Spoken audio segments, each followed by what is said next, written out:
बिस्मिल्लाहिर्रहमानिर्रहीम। अस्सलाम वालेकुम। मैं अवैस अकरम यूनिवर्सिटीज़पेज.com की तरफ से। जैसा कि आपको पता है, हमारा कंसल्टेंसी चैनल है जिसमें हम स्टूडेंट्स और विज़िट वीज़ा की सर्विसेज प्रोवाइड करते हैं। वीडियो में आगे बढ़ने से पहले आपसे गुजारिश है, हमारे चैनल को सब्सक्राइब करें और बेल आइकन को भी प्रेस करें ताकि फ्यूचर में आपको मज़ीद वीडियोस जो हैं टाइमली मिलती रहें। आज मैं आपको जिस कंट्री के बारे में बता रहा हूँ वो सबका ड्रीम है, dream country USA, super power जो किसी तारुफ का मोहताज नहीं। Each and every one wants to go there.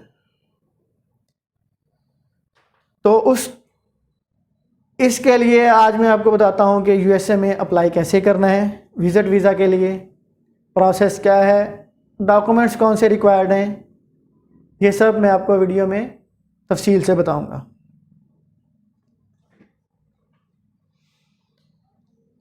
USA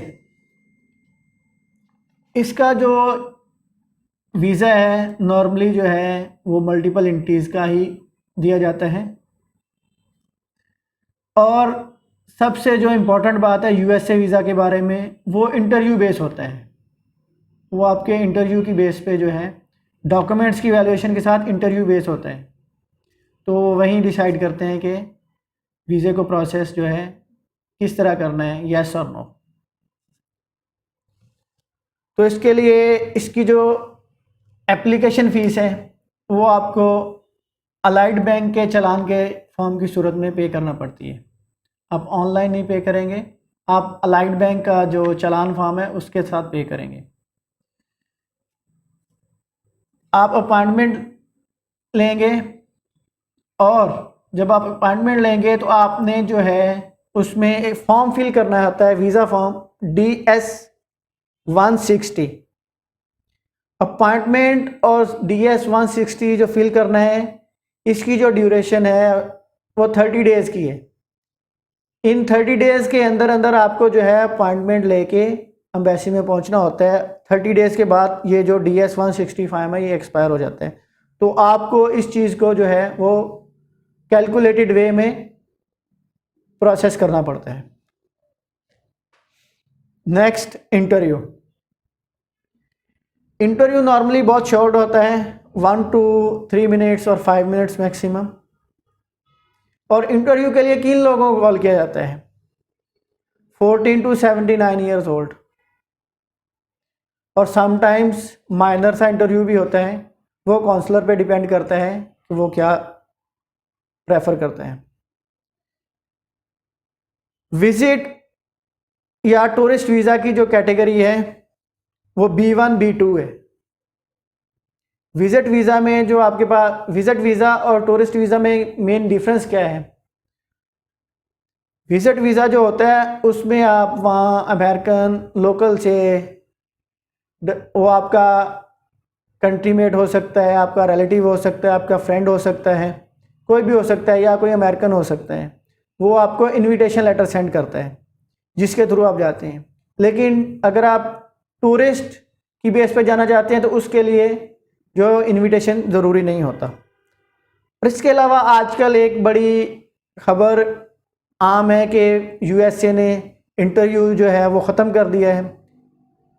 interview definitely ख़त्म किया है, लेकिन स्पेसिफिक वीज़ा कैटेगरीज़ के लिए, जिसमें कल्चरल, स्पोर्ट्स, L1 L2 ये जो कैटेगरीज़ हैं, इनमें जो है आप सिर्फ डॉक्यूमेंट सबमिट करते हैं और आपका जो है प्रोसेस हो जाता है। लेकिन टूरिस्ट वीज़ा जो है, टूरिस्ट या विज़िट वीज़ा, इसमें आपका वही पुराना प्रोसेस है जिसमें आप सारी डॉक्यूमेंटेशन प्रिपेयर करते हैं और उसके बाद आपका इंटरव्यू होता है। फिर जो है आपकी एप्लीकेशन पे नेक्स्ट जो है एक्शन लिया जाता है।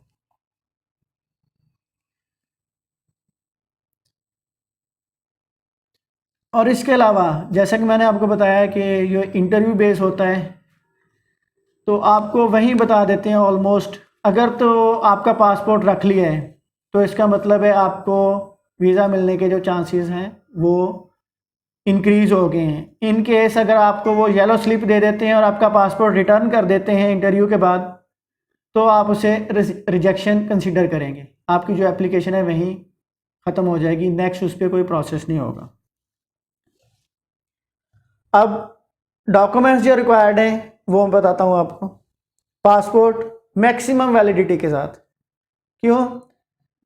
यूएसए जो है वो 1-2 मंथ का नॉर्मली वीज़ा ये नहीं प्रोवाइड करता, मिनिमम 6 मंथ से 5 to 10 ईयर्स का वीज़ा प्रोवाइड करते हैं, इसलिए वो भी मल्टीपल एंट्रीज़ के साथ। इसलिए बेहतर यही है कि आपका जो पासपोर्ट है वो लॉन्ग टाइम एक्सपायरी के साथ हो। नंबर 2, पिक्चर्स जो है, आप अगर आप एम्बेसी के एरिया से बनाते हैं, स्पेसिफिक लोग जो होते हैं, आप उनको बताएं कि आप अमेरिका के लिए अप्लाई कर रहे हैं, तो वो उस हिसाब से आपकी पिक्चर्स की जो है वो सेटिंग करेंगे, एडिटिंग करेंगे। और पिक्चर्स बनाते वक्त ये ख्याल रखना होता है, अगर आप ग्लासी यूज़ करते हैं तो ग्लासेस रिमूव करके बनाएंगे। आपके जो एयर्स हैं, कान, वो क्लियर नज़र आने चाहिए। ये नहीं कि आप जैसे फीमेल्स हिजाब पहनती हैं तो कानों को कवर किया हुआ है, ऐसी पिक्चर्स जो होती हैं वो रिजेक्ट हो जाती हैं, वो एक्सेप्टेड नहीं है। तो जो फीमेल्स वेल करती हैं उनके लिए चंद मिनट्स के लिए ये जो है उनको अपने आप को प्रॉपर जो है फेस को शो करवाना पड़ता है प्रोसेसिंग के लिए। नेशनल आईडी कार्ड वो भी साथ होना आपके ज़रूरी है। बैंक स्टेटमेंट, इसमें 2 कंडीशन आती है। बैंक स्टेटमेंट अगर तो आप सेल्फ अप्लाई कर रहे हैं तो आपकी सेल्फ की जो अपनी है बैंक स्टेटमेंट वो लगेगी। सेकंड केस जो है बिजनेस, अगर आप बिजनेस के थ्रू विजिट वीज़ा अप्लाई कर रहे हैं तो आपका जो बिज़नेस है उसकी स्टेटमेंट, उसके NTN, tax returns, challan, chamber of commerce के जो कार्ड्स, आपका वहाँ का रजिस्ट्रेशन कार्ड, सर्टिफिकेट एक्सेट्रा, वो सारा आपने साथ लगाना होता है, वो मस्ट होते हैं। एक और इम्पोर्टेंट चीज़ वो है ट्रैवल हिस्ट्री। अगर आपकी ट्रैवल हिस्ट्री अच्छी है तो वो आपका एक प्लस पॉइंट है, सो आप वो भी प्रोवाइड करें। रिटर्न टिकट भी आपके पास होना प्लस पॉइंट है। होटल बुकिंग, टूर प्लान जिसमें आप बताएं कि आप वहाँ कितने दिन रुकेंगे और उसमें कौन कौन सी प्लेसेस विज़िट करेंगे, फ्रेंड्स एंड फैमिली और टूरिस्ट प्लेसेस जो हैं वो आप विज़िट करना चाहते हैं। FRC फैमिली रजिस्ट्रेशन सर्टिफिकेट, वो भी 2 तरह का है, एक अपने आपके पेरेंट्स का और एक दूसरा नेक्स्ट आपका और आपके फैमिली का, मीन्स आपकी वाइफ और आपके बच्चों का। एक और इम्पॉर्टेंट चीज़ जो है करंटली चीज़ों से जो मैटर करती है वो है वैक्सीनेशन सर्टिफिकेट। आपके पास वो होना चाहिए, फिर ही आप अप्लाई कर सकते हैं। इन सब मालूमात के बाद अगर आप मज़ीद कोई इन्फॉर्मेशन हासिल करना चाहते हैं तो स्क्रीन पर आप हमारा नंबर देख सकते हैं, आप हमसे कांटेक्ट करें। हम आपके डॉक्यूमेंट्स की फ्री एवेलुएशन करेंगे और क्राइटेरिया चेक करेंगे। इसके अलावा अगर किसी भी और डॉक्यूमेंट की ज़रूरत होती है तो हम आपको उसके बारे में गाइड करेंगे कि वो कैसे हासिल करने हैं।